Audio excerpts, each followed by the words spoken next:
السلام علیکم ورحمۃ اللہ وبرکاتہ۔ بھائی کا سوال ہے کہ یہاں سعودیہ میں اقامت کو الفاظ کو ایک دفعہ پڑھا جاتا ہے جبکہ پاکستان میں 2 دفعہ کہا جاتا ہے سوائے قد قامت الصلاۃ کے، تو اس کا کیا حکم ہے؟ دیکھیں، نبی علیہ السلام سے مختلف الفاظ وارد ہیں جن میں اقامت کے اندر افراد و الفاظیہ اکیلا کہنا ما عدا تکبیر، جس میں اللہ اکبر 2 دفعہ اور قد قامت الصلاۃ یہ 2 دفعہ کہنا ثابت ہے، اور اس طرح کلمات جو ہیں وہ 11 ہوں گے، اور یہ مذہب ہے شوافیہ کا اور حنابلہ کا رحمہم اللہ، اور مالکیہ کا بھی قول ہے لیکن وہ 1 دفعہ قد قامت الصلاۃ کہتے ہیں، اور یہ اقامت ہے بلال مؤذن رسول صلی اللہ علیہ وسلم، بلال رضی اللہ تعالی عنہ،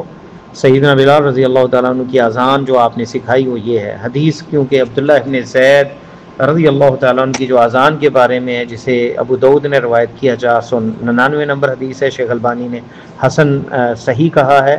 کہ ثم استأخر عنی غیر بعید ثم قال ثم تقول اذا اقمت الصلاة، یعنی خواب بتا رہے ہیں جس میں جب اقامت کہنی ہے اذان کے بعد تو یہ کلمات ہیں اللہ اکبر اشہد ان لا الہ الا اللہ اشہد ان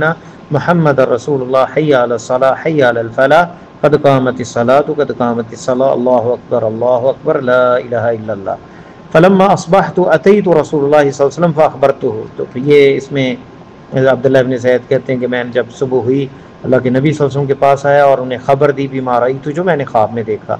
فقال انہا رؤیا حق انشاءاللہ، یہ سچا خواب ہے انشاءاللہ تعالی، اور یہ ابو داؤد میں ہے، شیخ البانی نے اسے صحیح کہا ہے۔ انس بن مالک رضی اللہ تعالیٰ عنہ سے دوسری روایت جو ہے امر بلال ان یشفع الاذان وان یوتر الاقامۃ الا الاقامہ، آپ نے فرمایا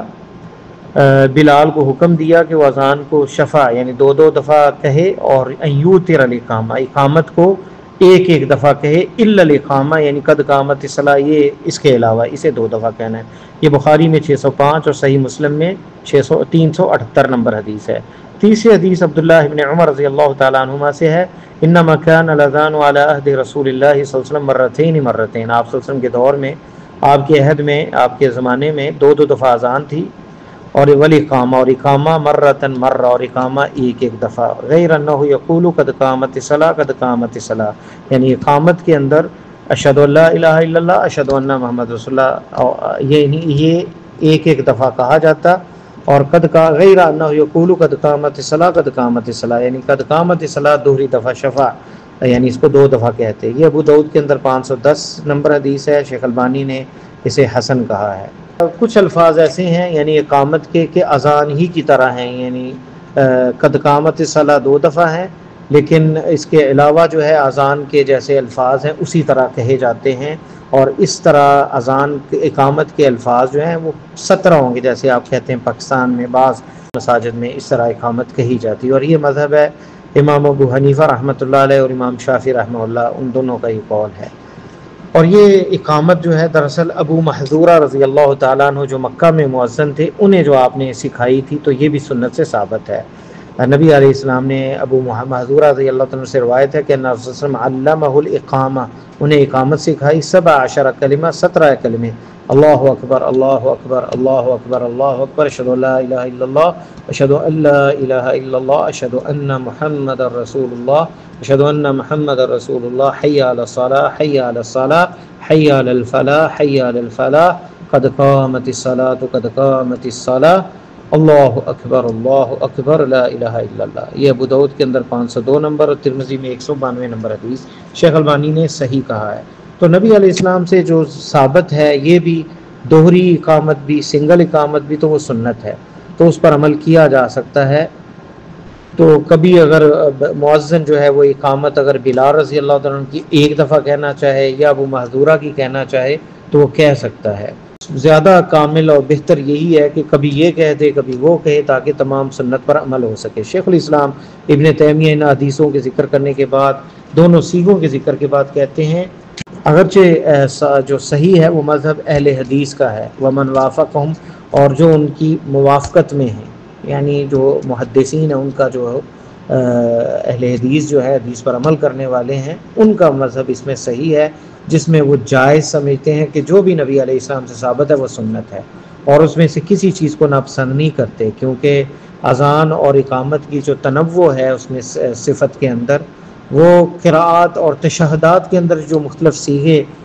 ثابت ہیں تشہد کے اندر مختلف قراءات، تو اسے بھی صحیح کہا جاتا ہے، تو اسی طرح یہ بھی ثابت ہے۔ تو کسی کے لیے بھی یہ جائز نہیں ہے کہ وہ نبی علیہ السلام کی سنت کو ناپسند کرے، اور جو آپ صلی اللہ علیہ وسلم نے اپنی امت کے لیے سنت کہا ہے۔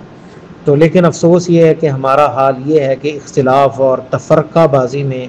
اتنے آگے نکل گئے ہیں، حتیٰ کہ جو ہے محبت بھی اسی پہ ہوتی ہے اور نفرت بھی اسی پہ ہوتی ہے، بلکہ اس پہ لڑائیاں بھی ہوتی ہیں۔ حالانکہ یہ دونوں جو چیزیں سیکھے ہیں وہ اللہ تعالیٰ نے جو ہے وہ سکھائے ہیں اللہ کے نبی صلی اللہ علیہ وسلم کی زبان سے، تو یہ وہ لوگ ہیں جو اس پہ لڑائیاں کرتے ہیں کہ جنہوں نے دین میں تفرقہ ڈالا، اور سنت یہ ہے کہ کبھی یہ پڑھ لیا جائے کبھی وہ پڑھ لیا جائے،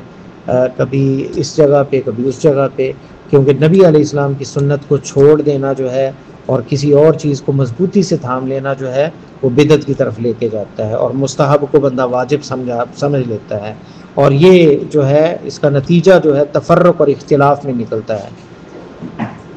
تو مسلمان کے لیے واجب یہ ہے کہ وہ قواعد کلیہ کا خیال کرے اور کتاب و سنت کو اور جماعت کو مسلمانوں کی اس کے ساتھ چلے، خاص کر جماعت کے ساتھ مسلمانوں کے ساتھ نماز پڑھے۔ یہ مجموع الفتاویٰ میں ہے۔ اور پھر ایک جگہ لکھتے ہیں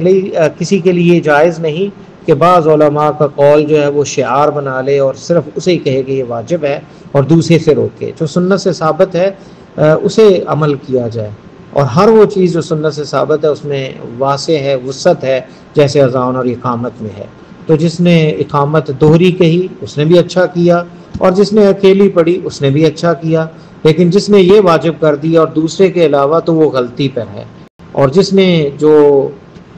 یہ ایک صیغے خاص کے اوپر چلا اور اسی سے محبت کی،